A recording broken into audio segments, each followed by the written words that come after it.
Assalamualaikum warahmatullahi wabarakatuh. Jamaah dimanapun berada, jangan lupa dukung dan tonton terus channel Masjid Agung At-Taqwa Kota Cani. Tonton, subscribe, like, share, and comment. Assalamualaikum warahmatullahi wabarakatuh.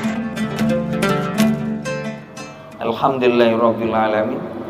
Baik jamaah maghrib yang dimuliakan oleh Allah, kita lanjutkan kajian kitab Kasyifatus Syajah Syarah Safinatun Najah tentang usuluddin dan fikih, masih dalam bab fikih terkait masalah yang membatalkan wudu.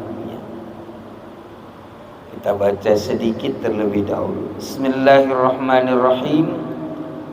As-salisu iltiqa'u basyarati rajulin wa mara'atin kabiraini ajnabina min ghairi ha'il wa yantaqidul wudu kullin minhuma min lazatin aw la amdan aw syahwan aw kurhan bi'udhu salim aw asalin. Wallahu a'lam. Baik, kita lanjutkan penjelasan tentang yang membatalkan wudu. Yang ketiga yaitu bersentuhan kulit antara laki-laki dan perempuan. Kulit laki-laki dan perempuan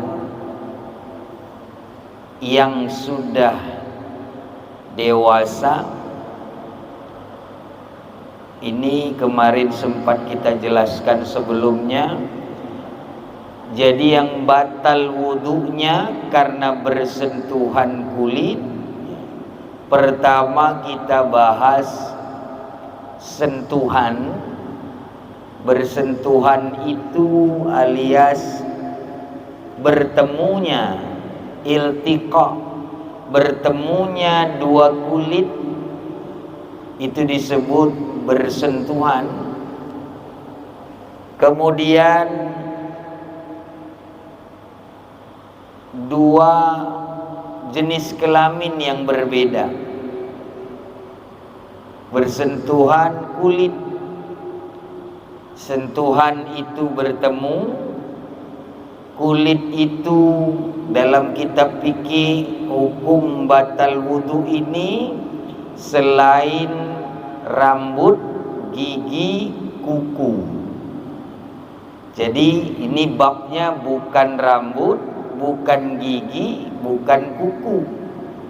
Jadi kalau bersentuhan rambut laki-laki dengan rambut perempuan tidak batal wudu, atau menyentuh rambut laki-laki atau menyentuh rambut perempuan tidak batal wudu, karena yang membatalkan wudu tadi yang disentuh kulit. Kemudian yang tidak batal bersentuhan lagi atau disentuh yaitu gigi. Bertemu dua gigi maka tidak batal wudu. Yang kemudian kuku, ada orang kukunya panjang kesentuh, tidak batal wudu. Baik, kemudian ada pengecualian kalau tulang batal. Ada orang naudzubillahi min dzalik, misal tulangnya sudah terbuka, tak ada kulitnya, tapi tulang, tetap batal wudu. Karena tulang itu di bawah kulit, di bawah daging, di bawah kulit, di bawah daging, bagian dari tubuh. Kemudian pengecualian lagi adalah daki. Daki itu kalau banyak pun disentuh dia tidak batal. Batal, maaf. Kalau daki batal. Yang tidak batal adalah debu yang menempel di tubuh. Kalau debunya banyak lalu disentuh, batal, tidak batal. Kalau menyentuh daki yang banyak, batal. Karena daki berasal dari keringat, keringat itu bagian dari tubuh. Nah, ini yang disebut dengan penjelasan tentang kulit. Kemudian yang selanjutnya, pembahasan yang membatalkan wudu yang ketiga ini adalah dua jenis kelamin yang ajnabi atau ajnabiyah. Ajnabi itu artinya dewasa. Dewasa itu ukurannya minimal ada condong hati kepada lawan jenis, kemudian sudah timbul hasrat syahwat. Ini disebut orang dewasa. Jadi kalau menyentuh anak kecil tidak batal walau beda jenisnya. Kemudian yang selanjutnya yang membatalkan itu dalam bab yang ketiga ini, laki-laki atau perempuan yang sudah dewasa tadi bukan muhrim. Ini yang penjelasan minggu yang sebelumnya. Muhrim itu apa? Muhrim itu ada 3 macam. Satu, tapi sebelum kita bahas yang 3 itu, muhrim itu orang yang diharamkan dinikahi. Jadi kalau disebut muhrim terbayang orang yang gak halal dinikahi, haram kita nikahi, maka dia muhrim. Dan itu ada 3 macam. Yang pertama muhrim nasab, muhrim karena nasab. Anggap paling singkat, ndak repot ngingatnya, 2 ke atas, 2 ke samping, 2 ke bawah. Ayah, kakek, saudara, adik, kakak, ke bawah anak, cucu. Paling mudah ingat. Ini nasab. Kakek haram dinikahi, nenek haram dinikahi, bapak haram dinikahi, ibu haram dinikahi. Berarti kalau bersentuhan kulitnya tidak batal wudu. Kemudian abang muhrim haram dinikahi, adik haram dinikahi, kakak haram dinikahi. Ini yang ke samping. Bersentuh kulit sama kakak sendiri, abang sendiri, tidak batal karena haram dinikahi. Ini muhrim nasab. Ke bawah anak tidak haram, haram dinikahi, cucu haram dinikahi. Bersentuh kulit sama anak tidak batal wudu. Ini muhrim nasab.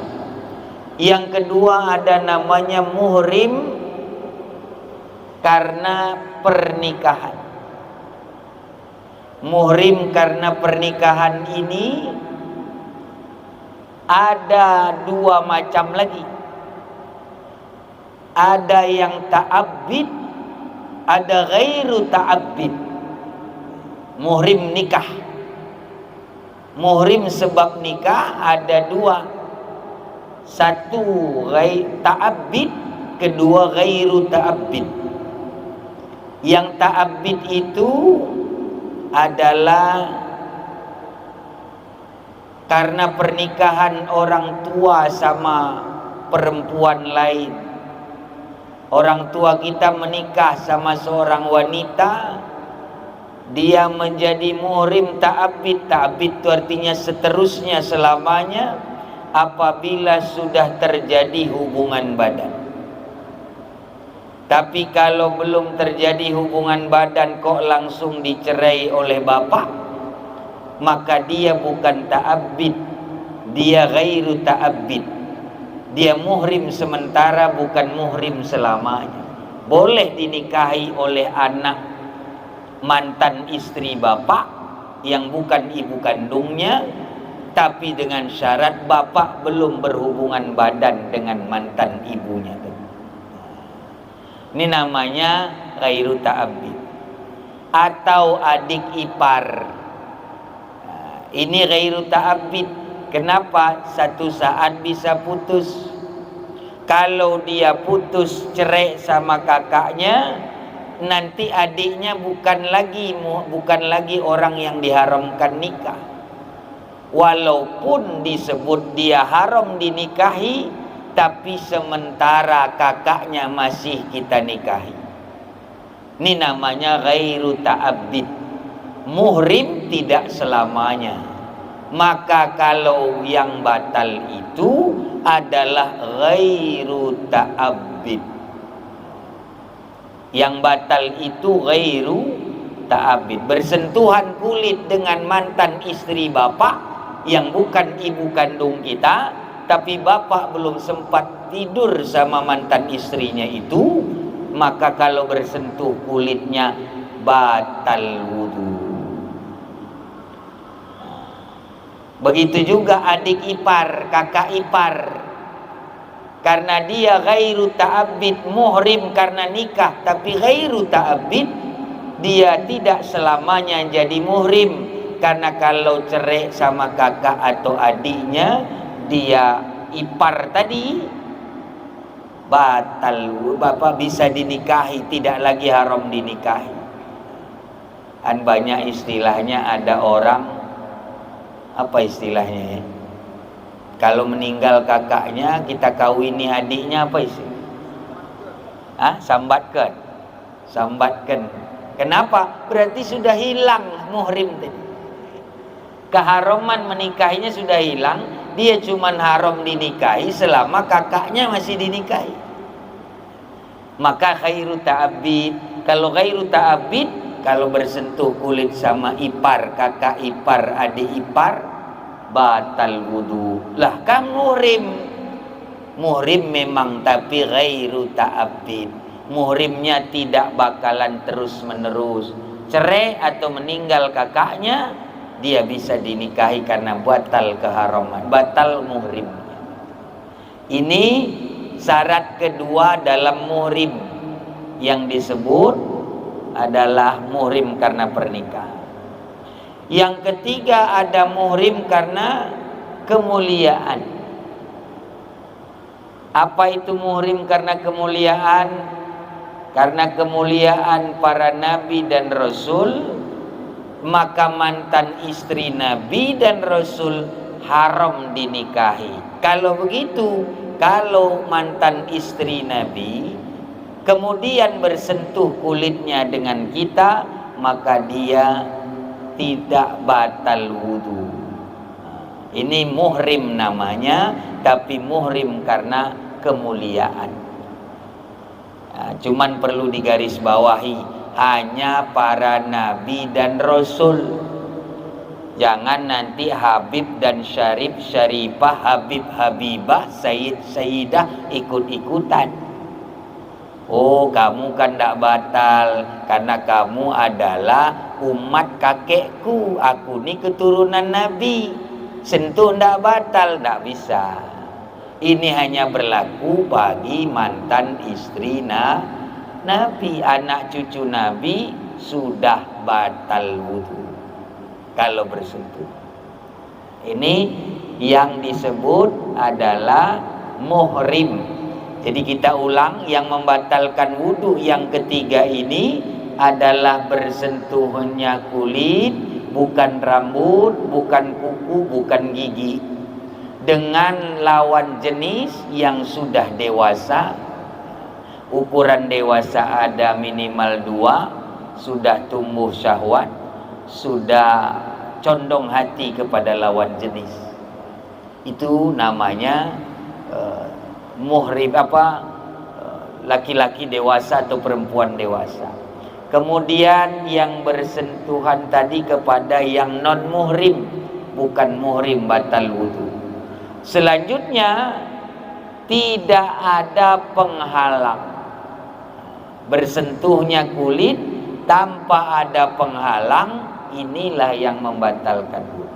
Jadi secara lengkap yang ketiga ini, bersentuhnya kulit antara laki-laki dewasa dengan perempuan dewasa yang bukan muhrim tanpa ada penghalang sedikit pun. Ini batal wudu. Ini perkara yang ketiga yang membatalkan wudu. Kemudian yang keempat, supaya tuntas wudu yang membatalkan wudu. Ada 4 yang membatalkan wudu, kita ulang. Yang pertama adalah keluar sesuatu dari 2 jalan. Yang kedua, zawalul akli, hilang akal, selain tidur yang tetap menempel pada lantai.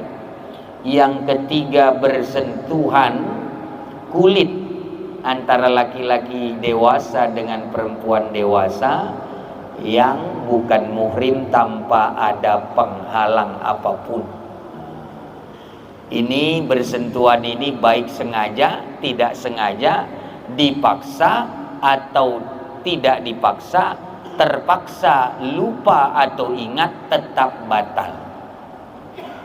Dan kalau itu kepada mayit, yang batal kita, mayit tidak batal. Karena syaratnya tadi, ingat, laki-laki dewasa, mayit tidak ada lagi syahwat, mayit tak ada lagi condong hati kepada sesuatu. Karena mayit itu benda mayit itu adalah manusia yang sudah hilang ruhnya atau tidak ada lagi ruh. Baik, yang keempat adalah masul. Ini yang keempat nih, menyentuh masul kubul adam, menyentuh kemaluan, menyentuh kemaluan, yaitu yang dimaksud adalah menyentuh kemaluan itu kemaluan manusia, karena disebut adami. Kemaluan hewan tidak. Menyentuh kemaluan hewan tidak batal. Ini hanya kemaluan manusia. Jadi adami. Kemudian yang disentuh itu area kubul atau dubur. Kemudian menyentuhnya dengan telapak tangan, bukan punggung tangan. Kemudian menyentuhnya di area kubul tadi, tanpa ada penghalang juga. Kalau ada penghalang, maaf cakap, gatal. Ada penghalangnya, celana tidak batal. Tapi kalau dengan punggungnya tidak batal, tapi dengan telapak tangan batal. Ini berbeda dengan bersentuhan kulit. Kenapa berbeda? Ada minimal 2 lah perbedaannya. 1, kalau bersentuh kulit itu baik telapak tangan ataupun kulit punggung tangan, segalanya selain kuku, gigi dan rambut. Tapi kalau ini dia cuman telapak tangan. Dan tadi kalau bersentuhan kulit, baik lupa, sengaja ataupun terpaksa, tetap batal. Tapi kalau menyentuh alat kelamin, ini kalau dipaksa, kalau disengaja orang, kita tidak batal. Yang batal yang nyentuh aja. Bedanya di situ. Tapi kalau bersentuhan kulit, kalau dia sengaja batal, tidak sengaja batal. Dipaksa atau sengaja batal. Lupa atau ingat batal. Tapi kalau menyentuh alat kelamin dengan telapak tangan tanpa penghalang, itu kalau dia dicandain orang, dipegang-pegang orang, atau istri lah, atau suami lah, ini yang disentuh tidak batal. Kira-kira paham beda ya? Yang disentuh tidak batal. Maaf cakap, pegangkan istri, pegangkan suami. Yang megang ini batal. Tapi yang dipegang tidak batal. Bisa kira-kira dipahami. Kalau dia bersentuhan kulit, mau disengaja orang, mau dicandain orang, mau dipaksa orang, mau lupa atau ingat, batal. Tapi kalau memegang alat kelamin, ini cuman batal yang megang. Kalau kita dicandai istri atau kita mencandai istri, itu yang megang saja yang batal. Yang dipegang nggak batal. Bedanya di situ. Nah, ini perbedaan tentang alat kelamin dengan kulit. Kemudian baik alat kelamin itu sudah terputus dari badan atau tidak, tetap batal kalau dipegang dengan telapak tangan. Dalam kitab ini dijelaskan, baik dia itu peranakan atau tidak peranakan. Misal ada orang, naudzubillah min dzalik, menyetubuhi hewan, lalu lahirlah anak manusia yang wujudnya, bentuknya mirip hewan itu, tapi ada kemaluan sebagaimana manusia, maka ini pun batal. Itu peranakan. Ini batal baik terputus dari badan ataupun masih utuh di badan. Nah, ini perbedaannya memegang alat kelamin dengan bersentuhan kulit. Inilah yang membatalkan wudu. Jadi kalau sudah 4 perkara ini dipegang, sudah yakin wudu kita aman, tidak batal kecuali 4 perkara. Yaitu pertama tadi yang lalu-lalu kita jelaskan, keluar sesuatu dari 2 jalan, hilang akal selain tidur yang tetap pada posisi menempel di lantai. Ketiga tadi bersentuhan kulit yang bukan mahram. Kemudian yang tanpa penghalang. Yang keempat, memegang atau menyentuh kemaluan dengan telapak tangan tanpa ada penghalang. Jadi jangan ada lagi yang ragu, apakah wudhu sambil bicara batal tidak batal? Apakah wudhu dalam WC batal tidak batal? Apakah wudhu tanpa busana di dalam WC batal tidak batal? Jadi jangan ada lagi keraguan, karena mutlak hanya 4 perkara ini yang membatalkan wudhu kita. Kira-kira itu sebagai materinya, kita perluas dengan tanya jawab. Wallahu a'lam bishawab. Mungkin ada yang mau ditanyakan? Adakah?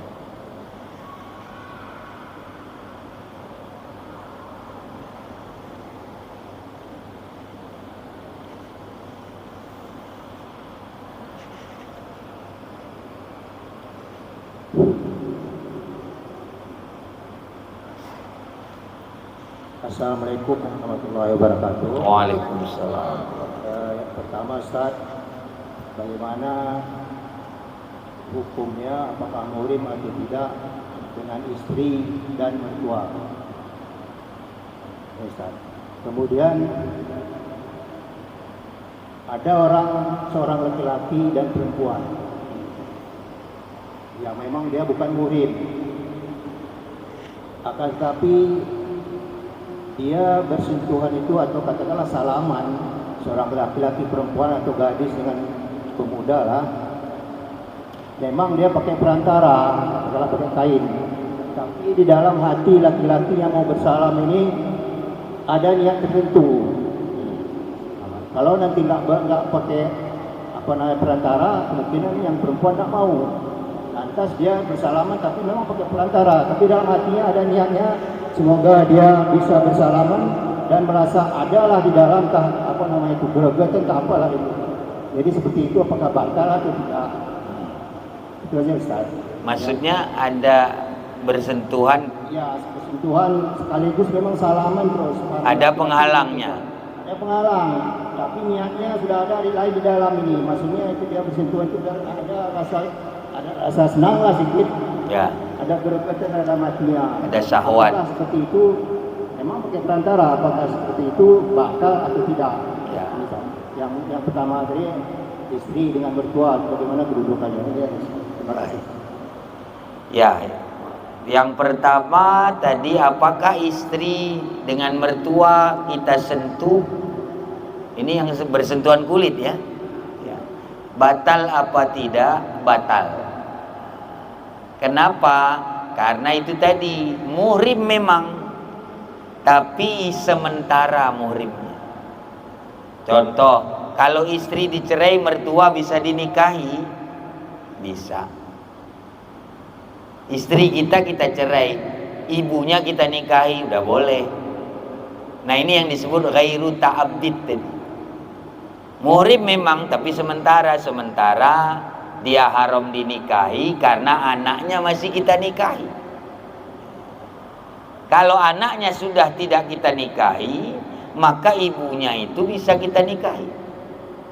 Mantan mertua tadi bisa dinikahi.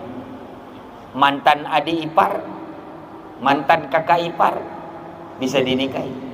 Nah ini yang disebut berarti menyentuh istri pun batal. Kenapa? Istri kan muhrim, orang yang halal dinikahi, dan dia bukan lagi bukan muhrim dalam wudhu ini, bukan orang yang haram dinikahi. Buktinya dia halal dinikahi, itu udah lebih jelas. Maka dalam mazhab Syafi'i menyentuh istri itu batal wudhu, karena dia bukan haram dinikahi, dia justru halal dinikahi. Buktinya dia udah jadi istri kita kan, sebab kita nikahi, maka batal. Mertua itu tadi jawabannya ghairu ta'abbid, muhrim yang ghairu ta'abbid, muhrim yang tidak selamanya. Itu yang membuat kita bersentuhan jadi batal. Muhrimnya itu ada waktunya. Meninggal anaknya atau dicerai anaknya, mertua tadi bisa dinikah. Ini namanya ghairu ta'abbid. Yang kedua tadi, apakah sengaja bersalaman walau pakai lapisan, tapi ada syahwat ya, ada kecondongan rasa nikmat ya, menikmati salaman itu, apakah batal wudu? Dalam mazhab Syafi'i tidak batal wudu, begitu juga dalam mazhab yang lain ya. Jadi tidak batal wudu karena ada lapisan, ada penghalang. Jadi tapi biasanya mungkin dia sekedarnya, tapi kalau biasanya, kalau sudah menikmati salaman sampai timbul syahwat, biasanya keluar namanya mazi. Nah kalau sampai terjadi keluar itu, batal wudunya bukan karena salaman pakai lapisan, tapi karena batal wudunya karena keluar sesuatu dari dua jalan tadi, dan itu keluarnya najis pula. Nah itu mirip dengan air kencing, jadi itu baru batal. Tapi kalau cuman salaman pakai lapis, pakai kain, pakai sarung tangan, dan dia menikmati salaman itu dengan rasa suka, cinta, syahwat, asal tidak sampai keluar mazi, wadi, apalagi mani, maka dia tidak batal wudunya.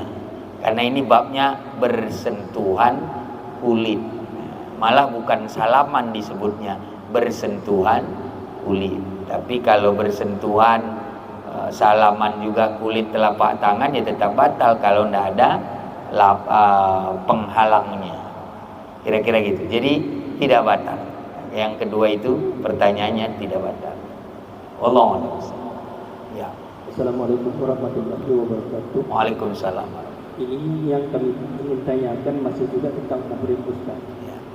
Bagaimana jika bapak kita menikah dengan seseorang wanita yang ibu tiri kita itu juga membawa anak gadis umpamanya, akan tetapi setelah itu orang tua kita bercerai, setelah katakanlah ada berhubungan badan dengan ayah kita, maka dia bercerai. apakah adik perempuan yang dibawa oleh ibu kita itu muhrim atau bagaimana? Mohon penjelasannya Ustaz. Baik. Assalamualaikum warahmatullahi wabarakatuh. Assalamualaikum. Mantan adik tiri, kira-kira. Dia bukan muhrim. Dia bukan muhrim karena dia boleh dinikahi kalau sudah jadi mantan. Sama ini ghairu ta'bid juga. Jadi karena masih berhubungan sama ibunya masih menjadi istri bapak kita, dia disebut adik kita. Tapi setelah putus dia masih boleh dinikahi. Jangankan itu tadi, mantan istri bapak pun boleh dinikahi ibu tiri tadi. Meninggal bapak, dicerai bapak, belum sempat tidur, belum sempat digauli oleh bapak kita, maka mantan istri bapak itu boleh kita nikahi. Apalagi anak yang dia bawa, mantan adik tiri tadi. Istri bapak, mantan istri bapak yang belum sempat digauli, entah karena meninggal, langsung bapaknya begitu ijab kabul meninggal, atau begitu ijab kabul langsung dicerai lagi, belum sempat digauli, itu mantan istri bapak yang begitu boleh dinikahi oleh kita. Apalagi anak yang dia bawa, kira-kira. Maksudnya ini ibu itu sudah digauli dengan orang tua kita? Enggak. Itu kalau dicerai, ibu itu nggak bisa lagi dinikahi. Tapi anaknya bisa. Anaknya bisa. Kalau ibunya nggak bisa lagi. Mantan ibu tiri nggak bisa lagi. Tapi anaknya bisa. Kira-kira begitu. Wallahu a'lam. Ada satu lagi Ustaz. Ya. Ini masalah saudara sepupu Ustaz. Di daerah kita ini kan kalau anak bibi ini memang udah impal, memang banyak orang yang minta. Tapi kalau anak Pak C sementara itu kedudukannya sama kan sama saudara. Ini apakah bisa? Baik, dalam Islam anak pakcik boleh dinikahi. Boleh. Sayyidina Ali sepupu Nabi bahkan. Pakciknya Fatimah, pakciknya Sayyidina Ali itu pakciknya Fatimah. Kan jelas ya. Jadi sepupu itu boleh dinikahi. Anak pakcik boleh dinikahi. Dalam Islam itu hanya terkait adat lagi. Apakah adat kita jadi bertentangan? Sangat bertentangan di adat kita. Kira-kira begitu. Assalamualaikum warahmatullahi wabarakatuh. Waalaikumsalam. Ini masalah mertua sama menantu dari Ustaz. Ya. Jadi sebagian Ustaz yang bilang bersentuhan antara menantu dan mertua itu nggak batal wudu Ustaz. Alasannya? Ya, karena dia udah halal nikah, karena menantu sama mertua itu udah nggak ada halang berdoa, kita berdoa pun nggak ada halangnya itu lagi Ustaz. Apa? Berdoa nggak ada halang? Macam apa umpamanya? Ada mertua berdoa mertua itu nggak ada lagi tinggi, nggak ada yang hijab gitu ya. Itu langsung Ustaz. Jadi sebenarnya kalau wudu pun nggak batal Ustaz. Sebagian Ustaz terbilang. Bagaimana sebenarnya doa penjelasan? Assalamualaikum warahmatullahi wabarakatuh. Waalaikumsalam warahmatullahi wabarakatuh. Wah, itu terlalu mengarang ya. Sampai nggak ada hijab doa pun lagi. Jangankan mertua, orang tua kita pun ada hijab doa apabila tidak diakekahi. Mertua kok sakti amat ya, jadi itu tidak betul. Jadi tetap batal karena orang lihatnya memang mertua kan haram dinikahi. Iya, selama anaknya kita tanggung, kita nikahi. Coba anaknya sudah dicerai, boleh enggak dinikahi mertua itu? Boleh enggak kira-kira? Mantan mertua kita nikahi boleh enggak? Boleh. Apalagi memang salah pilih. Ternyata lebih mendeme ketimbang anak. Timai ini kan dinikahi. Misalnya. Tapi bukan karena itu. Karena ghairu ta'abid, muhrim memang, tapi bentuknya sementara. Haram memang dinikahi, tapi bentuknya sementara. Dia tidak selama aja jadi muhrim. maka itulah yang mengakibatkan batal wudu. Bukan karena kan haram dinikahi, nanti diterjemahkan Tengku tadi lagi. Kan muhrim itu artinya orang yang diharami dinikahi. Mertua kan haram dinikahi, ya. Tapi mertua ini haram dinikahi pakai waktu expired. Ada waktunya. Ketika meninggal anaknya atau dicerai anaknya, dia boleh dinikahi. Mana adat kita aja, masa gak nikahin mentua mana. Itu aja bedanya. Tapi kalau sampai mengait lagi kepada haji, ya, tidak ada hijab doa antara mertua dan anak mertua, anak menantu.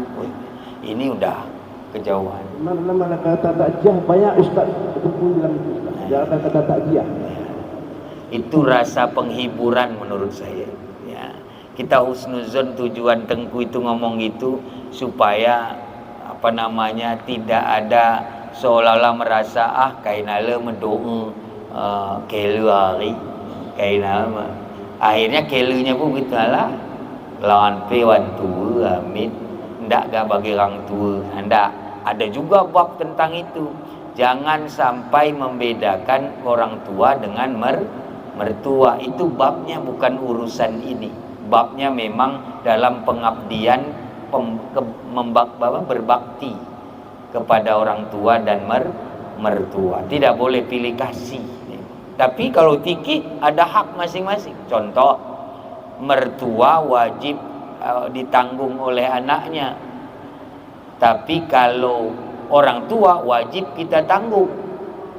Kalau mertua pingin tinggal sama kita harus tanya hak suami. Mau apa enggak? Tapi kalau orang tua sendiri wajib. Masih ada sekat fikih. Memberi nafkah juga gitu. Kalau istri mau ngasih orang tuanya dari harta suami harus izin. Bahkan ada sebagian ulama mengatakan termasuk dari istri, harta istri sendiri harus izin suaminya. Tapi kalau suami ngasih ibu bapaknya kandung, tak perlu izin istri. Jadi masih ada sekat. Ini hukum. Tapi kalau dalam berbakti, beramal, enggak, jangan ada pilih-pilih. Jangan ada sekat-sekat itu mertua ini orang tua, enggak. Dalam berbakti disamakan. Bahkan dalam berbakti orang yang lebih tua pun disamakan bakti kita dengan orang tua kita.